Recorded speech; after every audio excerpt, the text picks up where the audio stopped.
1 and 256. And 1 brown-eyed fly and 3 red-eyed flies. This is really hard.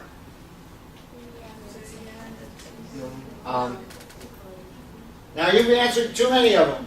Let's have someone else try to answer this. This is a hard one. Is it 3/4 times 1/4? It is, all right, so you would, this is a really good start, but it's only a start to the answer. So your solution is that 1/4 times 3/4 times 3/4 times 3/4. No. It's the other way around, of course. Absolutely, I'm an idiot. You know, you got to stick with me here, you know. Right. So that's your solution. And I agree that that's a potential solution.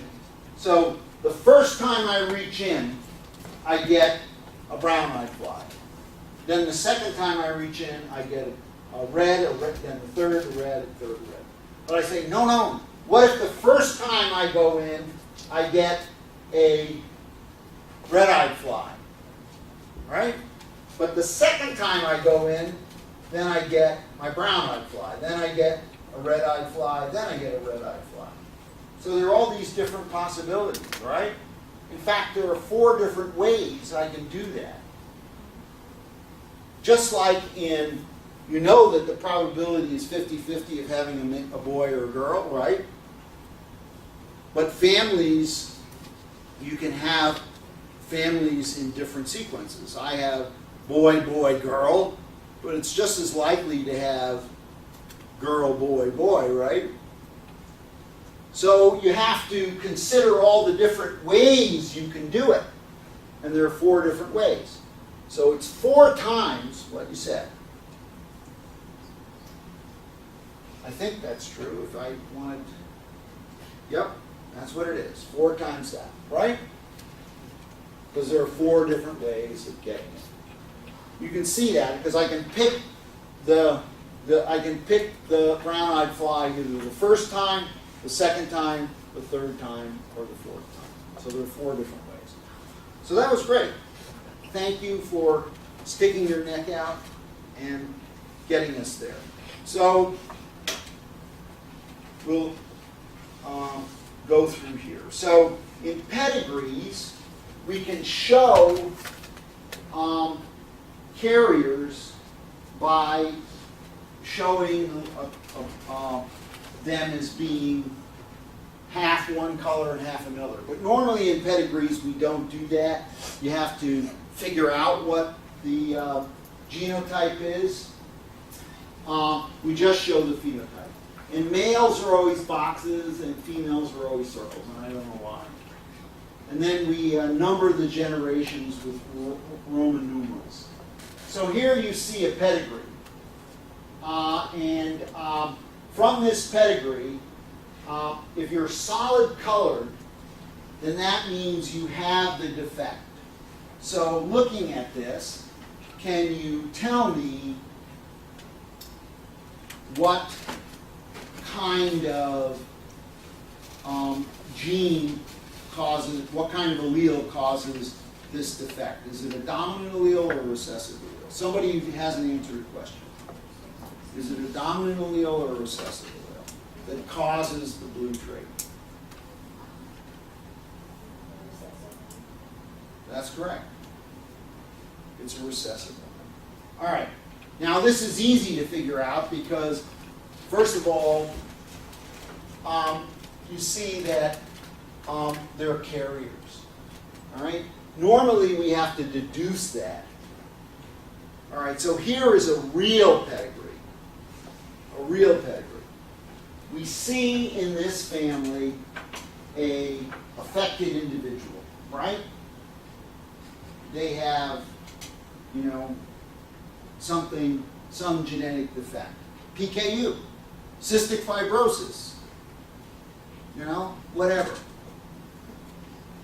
They're getting together and over the generations, the next generation, their kids, they mate with a normal individual, their kids are all normal. Then there's another family that marries in. You see there's another family that came in and married in, and everybody was normal in that family.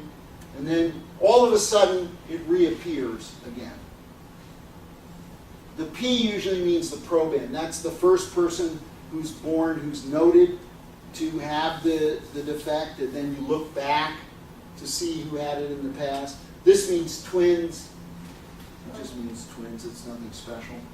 So that is the hallmark of the autosomal recessive, because both males and females have it, and you know all of these guys must be carriers, right? Because their mother had the defect, right? So she was homozygous. So all of these are carriers, and they must have married from a family of carriers. This person must be a carrier, right? If they weren't, then there's no possibility of this appearing. So we can say definitively that all of these are heterozygotes for the trait, and that this person is heterozygote. Now let's look at an autosomal dominant. Here you see the mother again has the trait. In the next generation, the trait appears immediately, even though she mates with a normal male.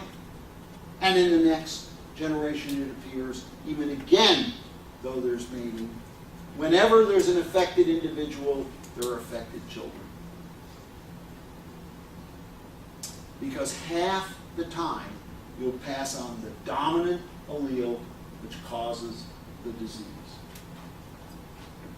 Affected individuals all have an affected parent. Skips generations, right? Skips generations. Recessives skip generations. So here's a albinism, a rare recessive allele, and these two individuals don't have albinism,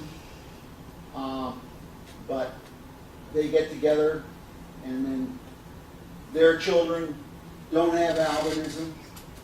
They marry out. People marrying into a family of a rare genetic disease are usually assumed to be normal. So you can almost assume that their genotype is big A, big A, big A, big A. But now we get down here, and this is not always a good thing to do. You shouldn't marry your cousin, especially if you know there's a recessive genetic mutation in your family. You shouldn't marry your cousin. And now, in the next generation, appears albinism, right? And so, reasoning back, we reason that these guys must be both carriers, right? They have to be be normal and to generate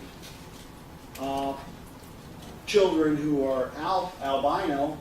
And so you can reason back from them, and then you must be able to, somewhere, they must have gotten that little a. So they had to have gotten it from this parent, right? And somewhere this guy must have gotten their little a, so they must have gotten it from this parent. And ultimately, one of these two parents back here must have it. All right? At least one. Now here's the last question, and then I'm going to let you go. Here it is. Now, I'm going to tell you the truth. My middle child graduated from here from Emory. Now he's in medical school. He had to pass his medical boards, Step 1 boards. This is a question from the Step 1 boards. All right? So this is what they consider important to be able to do in medical school. I'm going to give you a lot more information than they gave him. First of all, cystic fibrosis. Now, the medical student is expected to know that cystic fibrosis is caused by a recessive, autosomal recessive. Okay? You have to have 2 of little cf genes to get cystic fibrosis. So you're supposed to know that. All right, I'm going to tell you that. That's just something you memorize. That's what medical students do. They memorize things. We're going to use that data with what we learned today to figure out the intellectually interesting part of this problem. So here it is. A man with cystic fibrosis. We know that, what's that person's genotype? Little cf, right? That's what you're saying, right? Little cf. We know. Conceives a child with an unaffected woman. It's possible, yes, that can happen. There was a cystic fibrosis person who marries an unaffected woman. He is concerned that the child will suffer from cystic fibrosis. Based on the pedigree below, what are the chances that the child will be affected? All right? So here is the man we're talking about, right? This is the man we're talking about. He has cystic fibrosis. Here's the woman he marries, right? And here's the child. We don't know what sex it's going to be. It doesn't matter, but we don't know what sex it's going to be. We're genetically counseling. But look at the woman's family. What is this telling us about the woman's family? They're carriers. These parents, her parents, were both carriers, right? Doesn't it tell you that? It automatically tells you that both her parents were carriers. Because otherwise they could have never conceived a child that is homozygous, little cf, if they themselves are normal, right? So we know that genotype. Great. We know this person's genotype, right? So all we have to do is calculate what is the probability of this person's genotype being big CF, little CF, right? Because if she's big CF, the probability of this child being affected is what? 0.